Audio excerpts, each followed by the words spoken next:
Hello दोस्तों, success of academy के YouTube channel पर आप सभी का स्वागत है। चलिए आज की क्लास को हम लोग स्टार्ट करते हैं। आज हम लोग परसेंटेज पढ़ने जा रहे हैं। परसेंटेज की क्लास 3 हम लोग डिस्कस कर चुके थे, 3 क्लासेस हो चुकी थी। आज हम लोग चौथी क्लास के बारे में पढ़ेंगे, ठीक है। तो यहाँ पर भी हम लोग कॉन्सेप्चुअल चीजें पढ़ते जाएंगे, जिनकी ट्रिक्स बनती जाएंगी उनकी हम लोग ट्रिक्स बनाते जाएंगे। और वरना हम लोग का अपना अलग सा फंडा है, कॉन्सेप्ट को ध्यान में रख के पढ़ें, जितने भी टाइप के क्वेश्चन आ जाए सभी सॉर्ट आउट हो जाए, ठीक है। तो चलिए आज की क्लास को स्टार्ट करते हैं। आपके सामने क्वेश्चन यहाँ पे आएगा और यहाँ पे सॉर्ट आउट किया जा रहा होगा, ठीक है। चलिए देखिए, ये सवाल दिया हुआ है, हमें इसको पहले समझना है। एक बात जरा ध्यान से सुनिए, ये चुनाव वाले क्वेश्चंस दिए गए हैं, ठीक है। तो चुनाव वाले क्वेश्चंस में जितने भी टाइप के क्वेश्चंस एग्जाम में बना सकते हैं एग्जामिनर, तो हमें पहले उन पे फोकस करना है, ठीक है। एक बार आप इन चीजों को अच्छे से समझ लें, ठीक है। और जब आप इसको अच्छे से समझ लेंगे तो फिर इसके बाद फिर कोई भी क्वेश्चन आपका गलत नहीं होगा, ठीक है।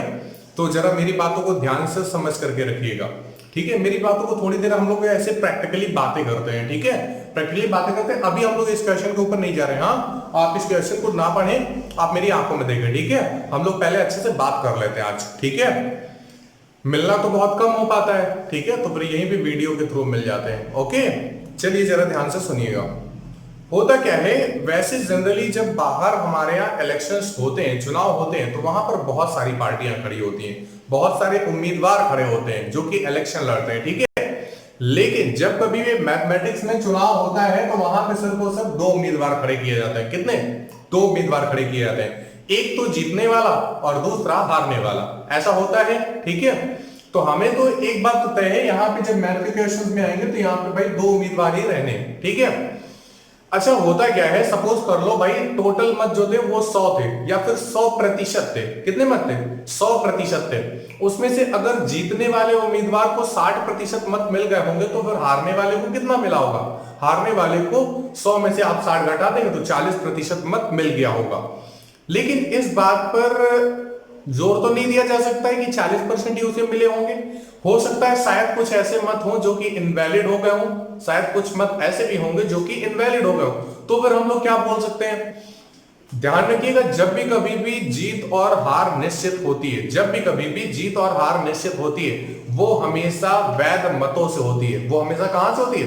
वैध मतों से, मतलब वैलिड वोट से। वैलिड और इनवैलिड वोट का मतलब क्या होता है? इनवैलिड वोट आप इस तरीके से समझ सकते हैं, जैसे कि आप कभी इलेक्शन में वोट डालने जाते हैं, आप इलेक्शन में वोट डालने जाते हैं ना, अगर नहीं गए हैं तो फिर आप आगे जाओगे डालने, ठीक है। तो अगर आप इलेक्शन में वोट डालने जाते हैं तो सपोज कर लो आपने एक से ज्यादा पार्टियों को वोट दे दिया, ठीक है। तो उस कंडीशन में होता क्या है, आपका जो वोट होता है, आपका जो मत होगा वो अवैध घोषित कर दिया जाता है। कैसा? अवैध घोषित कर दिया जाता है, मतलब आपके वोट से जीत और हार निश्चित नहीं की जाएगा, ठीक है। तो जीत और हार कैसे निश्चित की जाएगी? जब आप उन पार्टियों में से किसी एक को चुने, तभी जीत और हार के लिए आपका मत चुना जाएगा, ठीक है। अच्छा, आपसे हमने अभी अभी बोला है कि जो जीत और हार निश्चित होती है वो वैध मतों से होती है। कहां से? वैध मतों से होती है। अगर हम इसको थोड़ा सा अभी साइड में रखते हैं, अभी हम थोड़ी देर के लिए इसको साइड में रखते हैं, अगर हम थोड़ा सा दूसरे टॉपिक पे बात करना चाहिए, कैसे? हम बोले कि जीत और हार जो होती है वो डाले गए मतों से निर्भर करती है। किस पे? डाले गए मतों से। अगर क्वेश्चन ने कभी भी ये चीज नहीं बोली कि कितने प्रतिशत मत अवैध हुए, अगर ये चीज नहीं बोल रहा है तो फिर जो जीत और हार निश्चित होगी वो डाले गए मतों से होगी। किससे होगी? डाले गए मतों से होगी, जितने भी वोट डाले जा रहे होंगे। अब होता क्या है, सपोज कर लो हमारे यहाँ हमारे ब्लॉक में 100% मत है। कितने मत है? 100% मत है। उसमें से 10% मत जो मतदाता थे उन्होंने क्या सोचा कि भाई चलो आज एक दिन की छुट्टी मिली है ऑफिस से, तो हम क्या करें, घर में आराम कर ले, मूवी देख लें, ठीक है। तो अगर वो मूवी देखेंगे तो फिर वोट तो नहीं डालने जा पाएंगे। क्यों? कुछ ऐसे होते हैं ना जो वोट नहीं डालने जाते हैं। तो जो बंदे वोट नहीं डालने चाहते हैं उनका भी तो मत नहीं गिना जाएगा। गिना जाएगा क्या? नहीं गिना जाएगा। तो कहने का मतलब यह है कि जीत और हार उनके मत से नहीं निश्चित होगा, ठीक है। तो हमने आपके माइंड में 2 चीजें डालने की कोशिश की। क्या? जो जीत और हार निश्चित होती है, पहली बात वो डाले गए वोटों से होती है। किससे होती है? जो डाले गए वोट होंगे उनसे होगी। दूसरी बात, अब जब डाले गए मतों में अगर वैध और अवैध मतों की बात है, वैलिड और इनवैलिड वोट्स की बात है, तो जो जीत और हार निश्चित होगी वो कहां से होगी? वैलिड वोट से होगी, इनवैलिड से नहीं होगी। इतनी बात समझ में आ गई? तो चलिए हम लोग यहाँ पे बात करना स्टार्ट करते हैं छोटे छोटे क्वेश्चन पे। पहले ये बिल्कुल सिंपल सा क्वेश्चन लिया है, तो मेरे ख्याल से आप लोग इसको कर लेंगे, ठीक है। वेल, फिर भी हम चलो बता देते हैं, और इसके आगे धीरे धीरे अपडेटेड क्वेश्चंस आते रहेंगे। जितने भी एग्जाम में क्वेश्चंस इस तरीके से चुनाव से पूछे जा सकते हैं वो हम सभी डिस्कस करने वाले हैं, ठीक है। तो चलिए स्टार्ट करते हैं। सवाल दिए गए कि एक चुनाव में दो उम्मीदवार थे, हारने वाले उम्मीदवार ने 41% मत प्राप्त किए तथा वे 11,160 मतों से पराजित हो गया। कुल मतों की संख्या कितनी थी? ये बिल्कुल बेसिक लेवल का क्वेश्चन है, ठीक है। इसमें हम लोगों को पेन सिर्फ कैलकुलेशन के लिए यूज किया जाता है, बाकी कुछ भी नहीं। लेकिन अभी हम आपको समझा रहे हैं तो ध्यान से समझने की कोशिश भी करिएगा, ठीक है। जिनको नहीं आता है, जो परसेंटेज पहली बार या फिर अभी तक इन लोगों ने सही से नहीं पढ़ा है, वो थोड़ा सा ध्यान दे करके पढ़े, आपको बहुत अच्छे से आप बहुत अच्छे से सीख जाएंगे, ठीक है। अभी हम लोग चौथी वीडियो में चल रहे हैं, तो चौथी वीडियो में चलने के बाद भी अभी ये हमारे टाइप्स ऑफ क्वेश्चंस खत्म नहीं हुए, तो अभी तो हमें टाइप्स ऑफ क्वेश्चंस करनी है, प्रैक्टिस करनी है, ठीक है। बहुत आगे तक के भी जाना है, परसेंटेज को इतने अच्छे से रट डालना है, यहां से कोई भी क्वेश्चन आएगा, कोई भी आप एग्जाम देंगे क्वेश्चन आना यहां से तय है। तो जब भी अगर यहां से कोई भी क्वेश्चन आ रहा हो तो वो आपका छूटना नहीं चाहिए एग्जाम में, ठीक है। तो चलो भाई देखते हैं।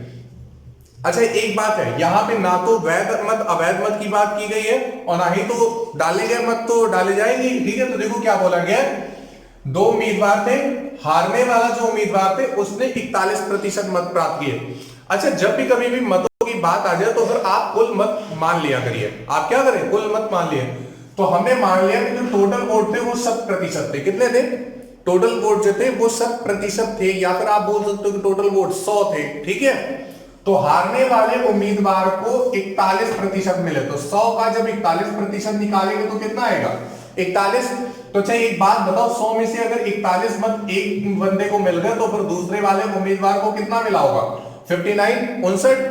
तो हमें एक बात बताइए, ये जो 41 वाला है, जो हारने वाला बंदा है, उसने जीतने वाले बंदे से कितने कम वोट पाए? कितने कम वोट कम पाए? तो आप इनको घटा देंगे, कितना? 18 का अंतर। कितने का अंतर? 18 का। कहने का मतलब ये है, जो ये हारने वाला बंदा है वो जीतने वाले से 18 वोटों से 18% वोटों से क्या हार गया है। लेकिन क्वेश्चन कितना बोल रहे? 11,160। तो इसको डायरेक्टली बराबर कर दो, 11160। देखो भाई, 9 से कट रहा है, 9 से काटोगे 2 बार, 9 से काटोगे 9 एकम 9 और कितना 2, 9 दूनी 18, 3 9 चौके 36, 0। 18 से सीधे भाग करा सकते हो, 2 से काट दोगे तो 1 बराबर किसकी आ गया? 62, 0, 620। अब हमें करना क्या है? हमें ये बताना था कि कुल मतों की संख्या क्या है, टोटल नंबर ऑफ वोट्स बताने थे कि भाई उस इलेक्शन में, उस चुनाव में टोटल कितने वोट थे। तो एक बात बताओ, हमने कितने माने थे? टोटल 100 वोट माने थे, तो हमारे हिसाब से 1 बराबर 620 के, तो 100 बराबर, यहां पे हम एक काम करते हैं, 2 0 बस चिपका देते हैं दोनों तरफ, हमारा आंसर आ जाएगा। तो हमारा आंसर कितना आ गया? 62,000। कहने का मतलब ये कि उस इलेक्शन में टोटल नंबर ऑफ वोट्स कितने थे? 62,000 थे। अब दूसरे टाइप के लिए चले, देखिए सवाल दिया हुआ है कि एक चुनाव में दो उम्मीदवार थे, एक उम्मीदवार ने कुल वैध मतों के 55% मत प्राप्त किए हैं। ध्यान रखिए कि लैंग्वेज को अच्छे समझिए, कुल वैध मतों के 55% मत प्राप्त किए हैं। जब यहाँ पे वैध मत के बारे में बात कर रहा है तो पक्का है कि मत अवैध जरूर पड़े होंगे, ठीक है। आगे देखते हैं, तथा 20% मत अवैध घोषित कर दिए गए, दे दिया। कितने? 20% मत अवैध घोषित हो गए। आगे बोला कि यदि कुल मतों की संख्या 15,000 है, टोटल नंबर ऑफ वोट्स भी दिए यहाँ पे 15,000, तो हारने वाले उम्मीदवार ने कुल कितने वैध मत प्राप्त किए? कुल कितने वैध मत, कितने वैलिड वोट उसे प्राप्त हुए? अच्छा, जितने भी तरीके से हम इस क्वेश्चन को कर सकते हैं हम सभी को देखते हैं, ठीक है। जितने भी तरीके से हम क्वेश्चन को कर सकते हैं सभी तरीके से देखते हैं। तो चलिए भाई, सबसे पहले पहला तरीका, वैसे हम लोगों ने क्या सीख के रखा है? हम लोगों ने यही सीख के रखा है कि जब भी कभी भी इस तरीके से क्वेश्चन आएगा तो फिर हम लोग हमेशा क्या मान लेंगे? आप टोटल वोट पहले मान लो। हमने मान लिया कि ये जो 100 है ये क्या है? ये टोटल वोट है। ये क्या है? ये जो 100 है ये टोटल वोट है, ठीक है। इसमें से हमें करना क्या है? बंदा वोट डाले जाएगा, मतदाता सूची में 100 मत थे, लेकिन इसमें से क्या हुआ, 20% मत क्या हो गए, अवैध हो गए।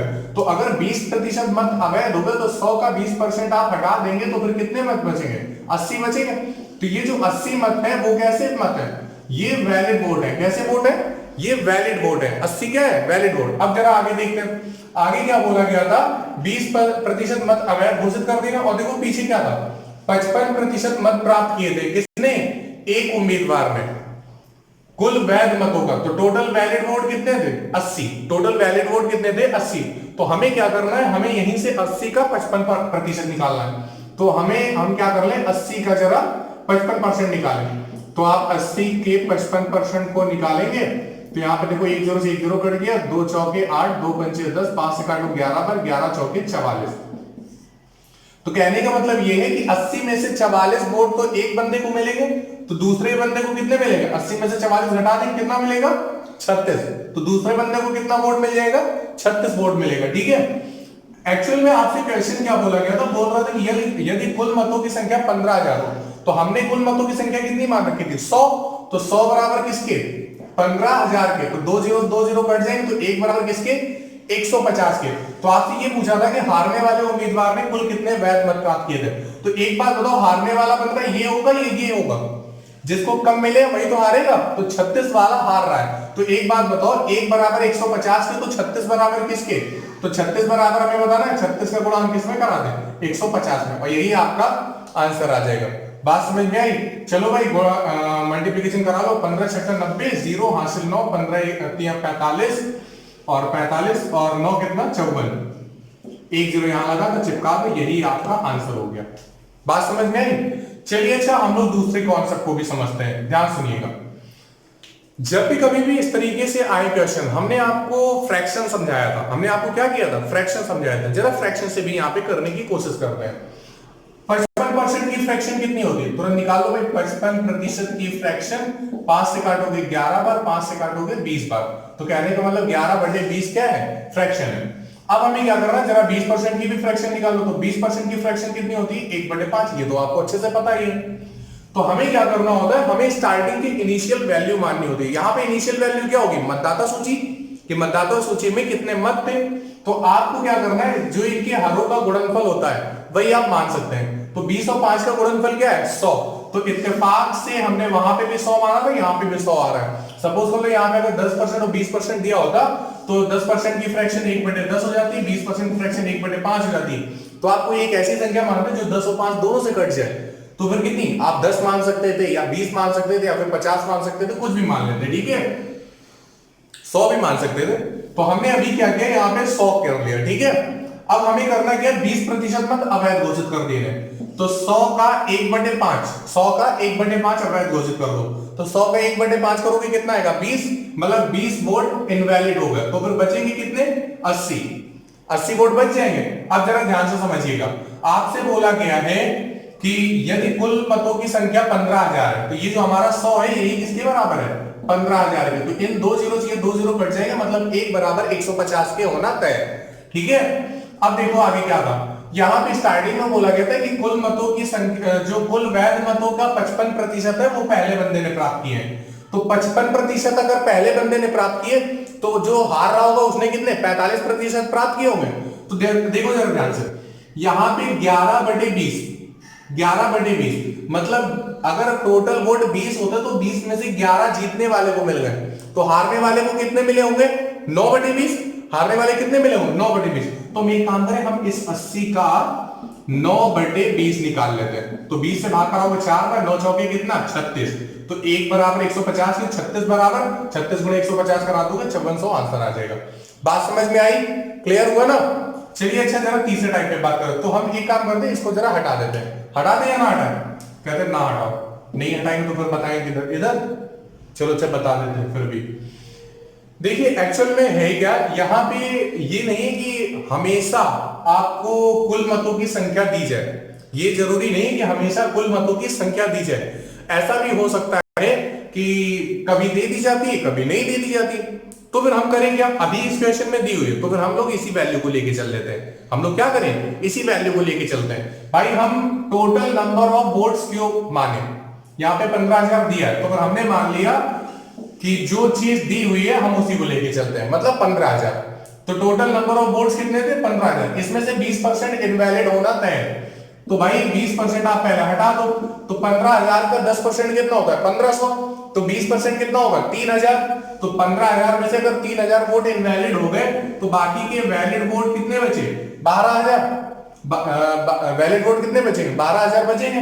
अब जरा ध्यान से सुनो, जीतने वाले को 55% मत मिला था, जीतने वाले को कितने मिले थे? 55% मिले थे। तो पक्का है हारने वाले को 45% मिले होंगे। और आपसे यहां पे क्या पूछा है कि हारने वाले उम्मीदवार ने कुल कितने मत प्राप्त किए। तो हम यहां पे क्या करें, हम यहां पे 12,000 का ही 45% निकाल लें। तो 45% की फ्रैक्शन कितनी होती है? 9/20। 45% की फ्रैक्शन आप ऐसे निकाल सकते हो, 5 से काटोगे 9 बार, 5 से काटोगे 20 बार। तो हमें यहाँ पे क्या करना है? 9/20 करना है। 1 0 से 1 0 कट जाएगा, 2 से काटोगे कितने बार? 600 बार। और 9 6 54 और 2 0 यहाँ पे लगे हो तो उनको ऐसे चिपका दो, बस आपका आंसर आ जाएगा। बात समझ में आ गई? अरे बोलो भाई कंफर्म। कुछ बच्चे बोल रहे हैं कि भैया थोड़ा साइड में हट जाओ, हम जरा स्क्रीनशॉट ले लें। ले लो भाई स्क्रीनशॉट ले लो, हट गए, ठीक है, ले लिया। चले अब आगे चले, चलिए अब थर्ड क्वेश्चन की तरफ चलते हैं। चलिए देखिए, ये दूसरा सवाल दिया हुआ है कि एक चुनाव में 2 उम्मीदवार थे। इस चुनाव में 8% मतदाताओं ने अपने मत का प्रयोग नहीं किया। अभी जो लास्ट क्वेश्चन आया था उसमें ऐसा कुछ नहीं दिया गया था कि मतदाताओं ने मत नहीं डाला है, ठीक है। वहां पे डायरेक्टली ये बोला गया था कि 20% मत अवैध घोषित किए गए थे। क्या बोला गया था? 20% मत अवैध घोषित किए गए। लेकिन यहाँ पे क्या है, यहाँ पे मतदाता वोट डालने नहीं जा रहा है, ठीक है। चलो कोई बात नहीं, मत डालने दो, ठीक है। क्या बताएं, 8% मतदाताओं ने अपने मत का प्रयोग नहीं किया। जीतने वाले उम्मीदवार ने कुल मतों के 48% मत लेकर दूसरे उम्मीदवार को 2200 मतों से पराजित कर दिया। इस चुनाव में कुल कितने मतदाता थे? एक बात जरा ध्यान से सुनिएगा, थोड़ी देर के लिए जो बच्चे पेन कॉपी लेके बैठे हैं, जरा पेन कॉपी को थोड़ा दूर कर दो। हाँ, बस ध्यान से समझ के चलना, हाँ ठीक है। क्योंकि होता क्या है, जल्दबाजी में आप यहाँ पे सवाल गलत कर देते हैं, ठीक है। हमने कई बार जब क्लास में टेस्ट वगैरह लिए हैं, तो जब कभी भी इस तरीके का क्वेश्चन आता है तो अगर यहाँ पे कुल मतों का जो फेर है वो बच्चों का सवाल गलत करा देता है, ठीक है। तो जरा यहाँ पे देखिएगा ध्यान से। आपसे बोला कि एक चुनाव में 2 उम्मीदवार थे, इस चुनाव में 8% मतदाताओं ने अपने मताधिकार का प्रयोग नहीं किया। तो सबसे पहले आप ये बोल दीजिए कि भाई टोटल नंबर ऑफ वोट कितने हैं। हमने मान लिया टोटल नंबर ऑफ वोट कितने हैं? 100 है। तो बोला गया था कि 8% मतदाताओं ने अपने मत का प्रयोग नहीं किया। जब 8% मतदाता वोट डालने ही नहीं गए तो फिर बचेंगे कितने? 92। ये जो 92 है, ये 92 कैसे हैं? ये डाले गए वोट है। ये कैसे हैं? ये डाले गए वोट है। और ये जो 100 थे, ये क्या थे? ये टोटल वोट थे। क्या थे? अरे बोलो भाई, ये 100 क्या है? टोटल वोट है। Very good. और 92 क्या है? डाले गए वोट है। आगे देखो क्या बोला गया, जीतने वाले उम्मीदवार ने, ध्यान सुनिएगा, जीतने वाले उम्मीदवार ने कुल मतों के 48%। तो कुल मत ये है या फिर ये है? ध्यान रखिएगा, ये कुल डाले गए मत है और ये है कुल मत। तो आपसे क्या बोला गया, जो जीतने वाला उम्मीदवार है उसने कुल मतों का 48%, तो जो जीत रहा है कैंडिडेट उसने 100 का 48% गेन किया है। तो 100 का 48% गेन किया है, तो कहने का मतलब क्या हुआ कि उसने 48 वोट प्राप्त किए। अब मेरी बात को यहीं पे जरा ध्यान से सुनिएगा भाई, टोटल डाले गए वोट 92 थे। जो जीत और हार निश्चित होती है वो डाले गए वोट से निश्चित होती। कहां से? डाले गए वोट से निश्चित होती है। अब अगर डाले गए वोटों से निश्चित होती तो आप ये मत बोल देना कि भैया 48 वोट जीतने वाले को मिले तो हारने वाले को 52 मिलेंगे। नहीं, ऐसा नहीं हो सकता है। हम जीत और हार टोटल वोट से निश्चित नहीं कर सकते हैं। हम जीत और हार कहां से निर्धारित करेंगे? जहां से डाले गए वोट थे। तो एक बात बताओ भाई, 92 में से अगर 48 वोट जीतने वाले को मिल गए तो हारने वाले को कितने मिले? 44 वोट मिले। कितने मिलेंगे? 44 मिलेंगे। इतनी बात समझ में आ गई? अब देखो जरा क्या बोला गया, 48% मत लेकर दूसरे उम्मीदवार को 2200 मतों से पराजित कर दिया गया है। कितने मतों से? 2200 मतों से पराजित कर रहा है। तो आपसे पूछा था इस चुनाव में कुल कितने मतदाता थे। चलो अभी बताते हैं। अच्छा एक बात बताओ, जीतने वाले को कितने मत मिले थे? 48। कब? जब टोटल वोट 100 थे। तो जीतने वाले को अगर 48 मिले तो हारने वाले को कितने? 44। तो एक बात बताओ, कितने मतों से ये जीत रहा है? कितने मतों से जीता है? 4। हमारे हिसाब से कितने मतों से जीता है? 4 के हिसाब से। लेकिन क्वेश्चन कितना बोल रहा है 2200। क्वेश्चन कितना बोल रहा है 2200। तो 4 बराबर किसके 2200 के। 4 बराबर किसके 2200 के। तो जल्दी चलो भाई 4 से भाग करा दो। 4 पंचे 20, 2 बचेगा, 4 पंचे 20 और 1 यहाँ पे 0, मतलब 550। 1 बराबर किसके 550 के। आपसे बोला गया था कि इस चुनाव में कुल कितने मतदाता थे, तो 1 बराबर 550 के, तो 100 बराबर ही तो बताना है। तो 100 बराबर किसके 550 के आगे 2 0 चिपका दो, बस यही आपका आंसर हो जाएगा। इतनी बात समझ में आ गई है ना। तो ध्यान रखिएगा यहां पर कुल मतों का बोला गया था। क्या बोला गया था कुल मतों का। एक सेकंड के लिए जरा फिर से जरा रिपीट करते हैं, ध्यान सुनिएगा। अगर यहां पर कुल मत ना बोलता, एग्जाम में नहीं बोलता है, एग्जाम में क्या बोलता है, यहां पे ये बोलता है कि जीतने वाले उम्मीदवार ने कुल वैध मतों का, क्या बोलता है कुल वैध मतों का, तो फिर हम यहां से निकालते हैं, क्योंकि वैलिड वोट या फिर डाले गए वोट कहां से ये है। ठीक है, अभी जो अगला क्वेश्चन आ रहा है वो थोड़ा सा और अपडेटेड क्वेश्चन है, उसमें शायद अप्रोक्सीमेट सब कुछ आ जाएगा। ठीक है, तो चलिए हम लोग आगे अगले क्वेश्चन के लिए बढ़ते हैं। चलिए अगला सवाल दिया है, एक चुनाव में 2 उम्मीदवार थे। वही चीज बोलना ना पड़े, कॉपी को थोड़ी देर के लिए किनारे कर दो, पहले समझ लो, उसके बाद फिर नोट डाउन करना। ठीक है, बोला कि एक चुनाव में 2 उम्मीदवार थे, इसमें मतदाता सूची में से 10% मतदाताओं ने अपने मताधिकार का प्रयोग नहीं किया। पहली बात, जो टोटल वोट थे उसमें से आपको जितने वोट नहीं डाले गए उनको हमें हटाना है। ठीक है, बाकी का जो बचा हुआ नंबर ऑफ वोट आएगा वो डाले गए वोट होंगे। कैसे होंगे, डाले गए वोट होंगे। अब आगे क्या बोला गया, तथा कुल डाले गए मतों के 10% मत अवैध घोषित कर दिए गए। अब हुआ क्या, यहां पे कुछ लोगों ने तो वोट डाले नहीं। अब आगे की अगली कंडीशन क्या हुई, जितने वोट डाले गए थे उसमें से कुछ वोट ऐसे हुए जो कि इनवैलिड हो गए। कुछ वोट क्या हुए, कुछ वोट इनवैलिड हो गए। अब जब कुछ वोट इनवैलिड हो गए होंगे तो थोड़े बहुत अब बचे होंगे वैलिड वोट। तो आगे देखो क्या हुआ, आगे बोला जा रहा है सफल उम्मीदवार कुल वैध मतों के 56% मत प्राप्त करके 3240 मतों से जीत गया। मतदाता सूची में कुल कितने मतदाता थे, चलिए जरा सॉर्ट आउट करते हैं, देखते हैं क्या बोला जा रहा है।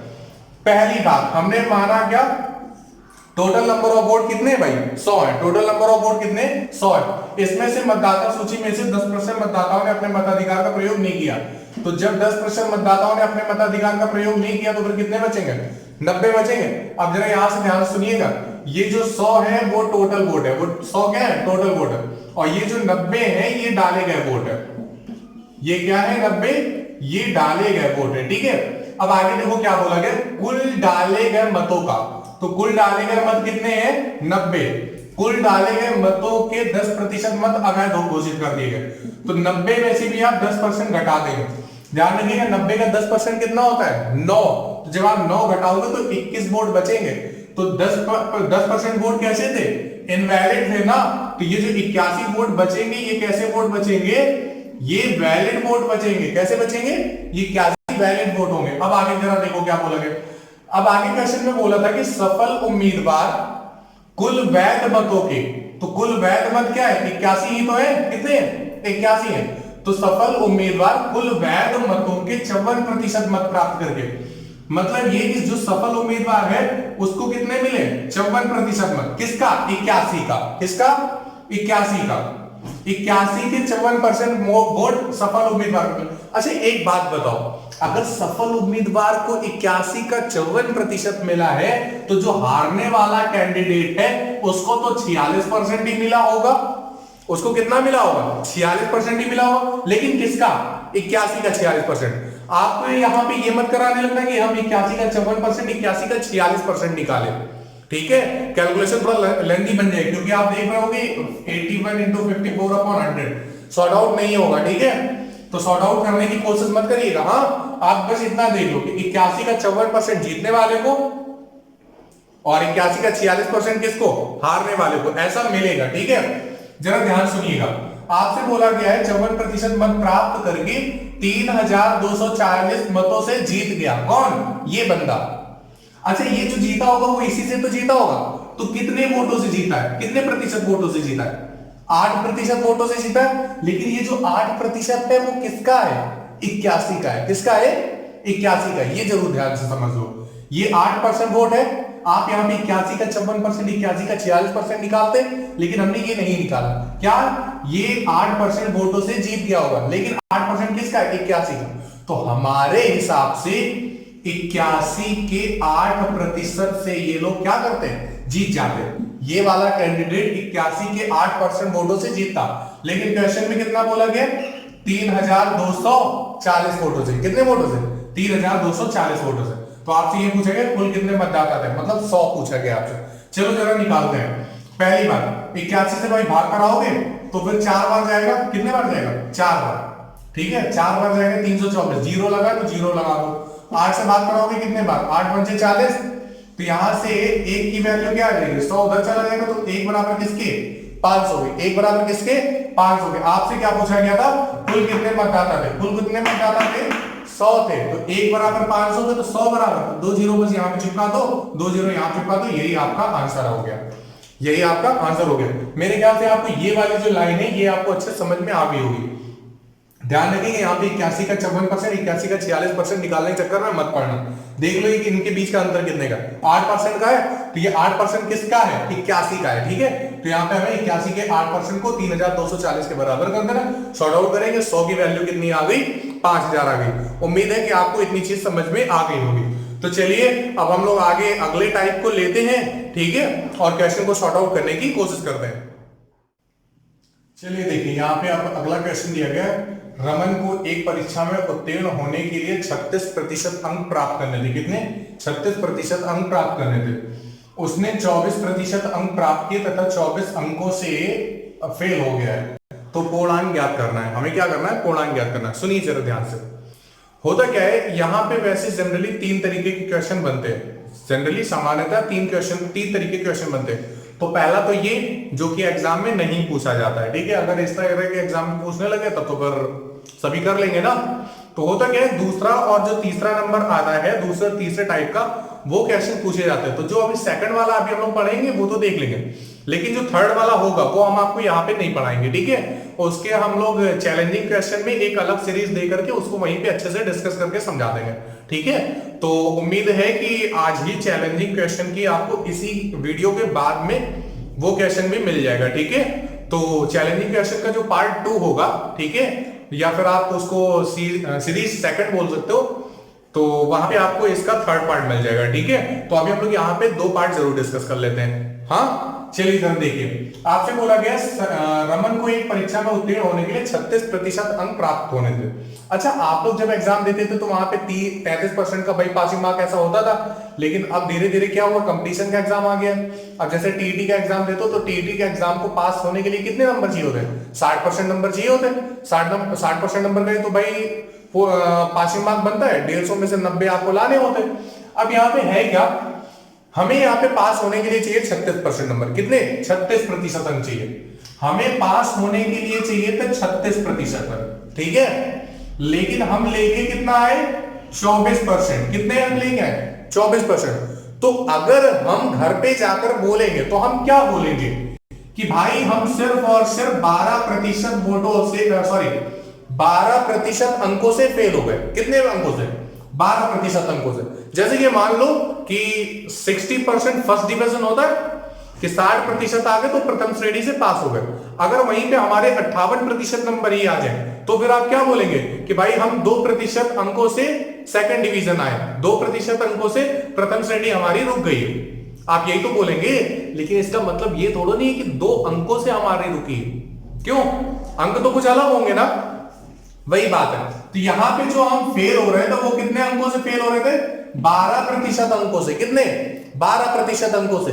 लेकिन अगर हम प्रतिशत पे बात ना करें, अगर हम अंकों में बात करेंगे तो अंक कितने अंकों से फेल हुए? 24 अंकों से फेल हुए। कहने का मतलब ये कि जो 12% बराबर है वो किसके बराबर है? 24 अंकों के बराबर है। अगर 12% बराबर 24 के तो 1% बराबर किसके? 2 के। मतलब ये है कि 2 नंबर में 1% बढ़ जाता है। अगर 4 नंबर होंगे तो 2% बन जाएगा। ऐसा होगा? तो कहने का मतलब ये है, हमें क्या बताना था? पूर्णांक। तो आप किसी भी एग्जाम को देने के लिए क्यों ना बैठो, वहां पे जो पूर्णांक होता है वो 100% होता है। कभी अच्छा ऐसा हुआ है कि आपके माजी बाबूजी ने ये चीज बोली हो कि भाई 10th बोर्ड के एग्जाम आने वाले हैं, तुम्हें 105% नंबर लेके आने? कभी ऐसा बोला है क्या? नहीं, वो यही तो बोलते हैं 99 लेके आओ, 98 लेके आओ, 100 लेके आओ। 100 से तो ऊपर तो नहीं बोलते होंगे ना? कोई बच्चा बोल रहा है कि मेरे पिताजी बोलते हैं। चलो इधर देखो, कोई नहीं बोलता है, खुन्नस उतार रहा है अपने पिताजी के ऊपर। चलो देखो 1% बराबर किसके? 2 के। तो फिर हमें क्या बताना है? पूर्णांक। पूर्णांक जो होता है वो हमेशा किसके बराबर? 100% के। 1% बराबर 2 के, तो 100% बराबर किसके हो गया? 200 के। कितने के?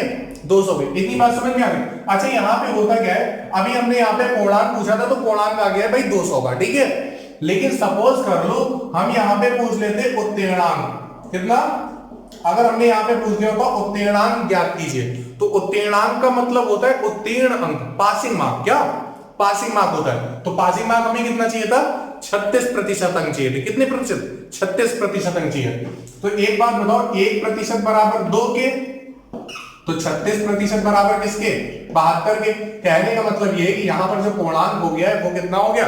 72। तो एक क्वेश्चन में ही 2 तरीके क्वेश्चन बन गए। एक और भी तीसरा क्वेश्चन बन सकता था। क्या? आपसे ये पूछ लेता कि बताइए उस परीक्षा में रमन को कितने मार्क्स प्राप्त हुए? तो रमन को कितने मार्क्स प्राप्त हुए थे? 24%। तो अगर 1% बराबर 2 के, तो 24% बराबर किसके? डबल कर दो, 48। मतलब क्या है? रमन को 48 नंबर प्राप्त हुए थे, उसको चाहिए थे 72 नंबर। कौन से पेपर में? जहां पे 200 नंबर का पेपर हो रहा था। बात समझ में आ गई? तो चले हम लोग दूसरे सेकंड टाइप के लिए।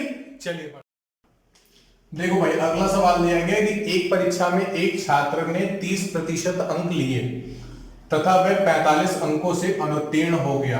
दूसरे छात्र ने 42% अंक लिए, जो कि उत्तीर्ण होने के लिए आवश्यक न्यूनतम अंकों से 45 अंक अधिक थे। पूर्णांक ज्ञात कीजिए। कहने का मतलब क्या है? ध्यान से समझिएगा। हमने ये बोला कि 2 छात्र थे। कितने छात्र थे? 2 छात्र थे। एक बंदे को क्या हुआ, एक परीक्षा में एक छात्र ने, तो जो पहला छात्र था उसने 30% अंक लिए। कितने? उसको 30% अंक लिए।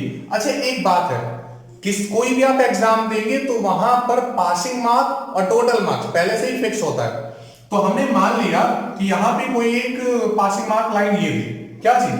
ये कोई एक पासिंग मार्क लाइन थी। मतलब ये है कि कोई छात्र 0 से स्टार्ट करेगा, 0, 5, 10, 15, 20, 30, 35, तो वो क्या होगा? पासिंग मार्क तक पहुंच जाएगा।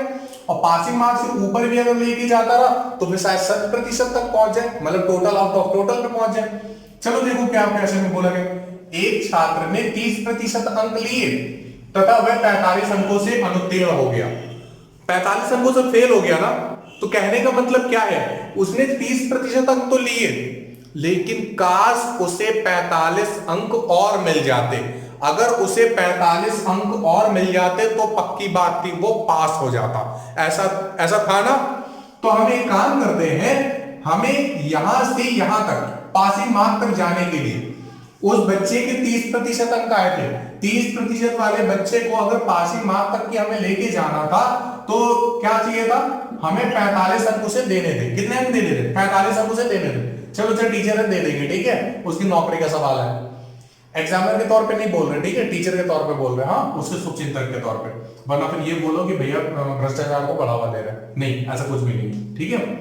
तो उसके 30% अंक आए, अगर हम उसको 45 अंक और दे दें तो फिर वो क्या होगा? पास हो जाएगा। आगे देखो क्या बोला गया था। दूसरे छात्र ने 42% अंक लिए। दूसरे छात्र ने कितने लिए? 42% अंक लिए, जो कि उत्तीर्ण होने के लिए आवश्यक न्यूनतम अंक, मतलब पासिंग मार्क से 45 अंक ज्यादा है। तो कहने का मतलब क्या है? दूसरा जो कैंडिडेट था उसके 42% नंबर बने। कितने नंबर बने? 42% नंबर बने। तो इसके लिए जब बात की गई तो क्वेश्चन ने ये बोला कि उसके 42% नंबर आए, लेकिन उसके जो उत्तीर्ण होने के लिए आवश्यक न्यूनतम अंक थे, मतलब जो पासिंग मार्क था, उससे 45 अंक ज्यादा है। तो फिर ये वाला जो बच्चा है ये क्या बोलेगा कि काश इसके बेस्ट फ्रेंड के 45 नंबर कम होते। क्या? काश इसके 45 नंबर कम होते और अगर मेरे 45 अंक ज्यादा होते तो दोनों पासिंग वाली सीरीज पे बैठ जाते, मतलब जो भी पासिंग मार्क होगा। ऐसा था, अगर इसके 45 नंबर कम कर दिए जाते और इसके 45 अंक ज्यादा कर दिए जाते तो फिर दोनों क्या हो जाते? बराबर हो जाते। कहने का मतलब क्या है?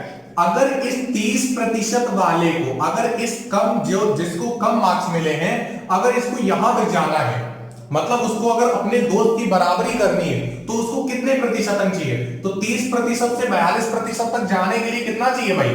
12% अंकों की आवश्यकता है। कितने अंकों की आवश्यकता है? 12% अंकों की आवश्यकता है। लेकिन अगर हम मार्क्स के हिसाब से देखें तो यहां से यहां तक जाने के लिए 45 अंक चाहिए और यहां से यहां तक जाने के लिए और 45 अंक चाहिए। मतलब यह है कि हमें टोटल मार्क्स कितने चाहिए? टोटल मार्क्स हमें 90 चाहिए। तो 12% बराबर किसके? 90 के। 12% बराबर किसके? 90 के। हमें क्या बताना है? हमें यह बताना है कि टोटल पूर्णांक कितना है। क्या चीज? टोटल पूर्णांक क्या? तो चलो भाई जरा इसको सॉर्ट आउट कर लेते हैं। 12% बराबर 90 के। तो पूर्णांक हमें बताना है। पूर्णांक किसी भी एग्जाम का बात करेंगे 100% होता है। तो जो पूछा जाए ऊपर, बताया जाए नीचे, इंटू वैल्यू। 12% बराबर 90 के, तो 100% बराबर 100 ऊपर 12 नीचे इंटू 90। सॉर्ट आउट कर लो भाई। 3 से काटोगे 4 बार जाएगा, 3 से काटोगे 30 बार जाएगा, 4 से काटोगे 25 बार जाएगा और 25 से गुणा 30 में करा लोगे कितना आ जाएगा? 750। कहने का मतलब ये है कि टोटल नंबर ऑफ यहाँ पे जो टोटल पूर्णांक बनेगा वो कितना बनेगा? 750 बनेगा। टोटल पूर्णांक कितना बनेगा? 750। उम्मीद है कि आपको इतना समझ में आ गया होगा। लेकिन हम लोग यहीं से एक और छोटा सा क्वेश्चन बनाते हैं। क्या हमने यहाँ पे ये बोल दिया कि आप पूर्णांक ना बताएं बल्कि आप उत्तीर्णांक बताएं। क्या? उत्तीर्णांक कितना है, मतलब पासिंग मार्क कितना है। तो पासिंग मार्क हमें निकालना है ना। अच्छा, पासिंग मार्क हम दो तरीके से जा सकते हैं। कैसे? एक तो यहां से हम इधर जाए, मतलब क्या है, हम 750 का 30% निकाल लें, उसमें हम 45 जोड़ दे तो यहां पे हम पहुंच जाएंगे। या फिर दूसरा रास्ता क्या, हम 750 का 42% निकाल और उसमें 45 घटा दे तब पहुंच जाए। तो फिर हमारे पास दो रास्ते क्या है, हम 750 का 30%, तो 30% की फ्रैक्शन कितनी होती है? 3/10। 750 का 30% निकाल के हम 45 क्या कर दें? ऐड कर दें। एक तो हमारे पास ये तरीका हो गया। दूसरा तरीका क्या हो गया, हम 750 के 42% को निकाल ले और उसमें क्या करें, इस 45 को घटा दें, तो हमारे पास ये वैल्यू मिल जाएगी, मतलब पासिंग मार्क। तो सुनो भाई, आज के लिए आपका होमवर्क क्या है? आज के लिए आपका होमवर्क यही है कि आपको यहां पे पासिंग मार्क बताना है। क्या बताना है? कि पासिंग मार्क कितना है। तो जो भी मार्क्स होंगे वो आप हमारे कमेंट बॉक्स में या फिर मेरे व्हाट्सएप नंबर पे आप दे सकते हो, और आपको व्हाट्सएप नंबर वीडियो के स्टार्टिंग में ही आपको मिल जाता है। ठीक है ना? तो चलिए हम लोग आगे बढ़ते हैं। अच्छा, यहाँ पे होता क्या है, यहाँ पे एक छोटा सा और भी तीसरा क्वेश्चन बनता है। क्या? अभी आपसे ये सपोज करो ये बोल देता है कि पहला छात्र ये था कि पहले छात्र को कितने मार्क्स प्राप्त हो रहे थे। तो हम क्या करते हैं, हमने टोटल मार्क्स 750 निकाल लिया था ना, तो पहले छात्र को मार्क्स कितने मिले थे? 30%। तो आपको 750 का ही बस 30% निकालना होता, 75 गुणा 3 में करा लेते, आपका आंसर आ जाता। अगर दूसरे छात्र के लिए पूछ लेता तो दूसरे छात्र के लिए हम लोग क्या करते, 750 का 42% निकाल देते, तो हमें दूसरे छात्र के भी मार्क्स पता चल जाते। इतनी बात समझ में आ गई है ना? अरे बोलो भाई, कंफर्म? तो चलिए हम आज की क्लास को यहीं पे खत्म करते हैं। कारण क्या है, आज मेरा पढ़ाने के लिए मन नहीं हो रहा था, ठीक है, लेकिन फिर भी हम चले आए ताकि आपको पढ़ा दें। हाँ, तो अब समझ सकते हो हमने कितनी मेहनत की है। नीचे से हमें ऊपर आना पड़ा है, ठीक है, ऊपर आकर के आप लोगों के लिए वीडियो बनाने पड़ी। तो चलिए, आज सोचा क्या था कि चलो थोड़ा सा मूवी वगैरह देख लेते हैं, लेकिन फिर पुराने दिन याद आ गए कि हमने सीपी सर से बोल रखा था कि हमें 27 तारीख को एक्चुअल में छुट्टी चाहिए होगी शाम को, तो हमने अपने दोनों बैचों को बंद कर रखा था 27 के लिए, पहले से ही प्लान कर रखा था। क्यों? क्योंकि 27 तारीख को सूर्यवंशी आ रही थी, ठीक है। लेकिन अब क्या, लॉकडाउन शुरू हो गया और यहाँ पे मूवी वगैरह सब कुछ पानी में चली गई। चलिए, जब ओपन होगा तब एक दिन हम आपकी छुट्टी करके जरूर मूवी देखने जाएंगे, ओके ना? तो चलिए, एंजॉय करिए आप अपनी लाइफ को, और इस लॉकडाउन में आप अपनी पढ़ाई को जरूर जारी रखिए। तो आज की क्लास को हम यहीं पर खत्म करते हैं। Thanks a lot.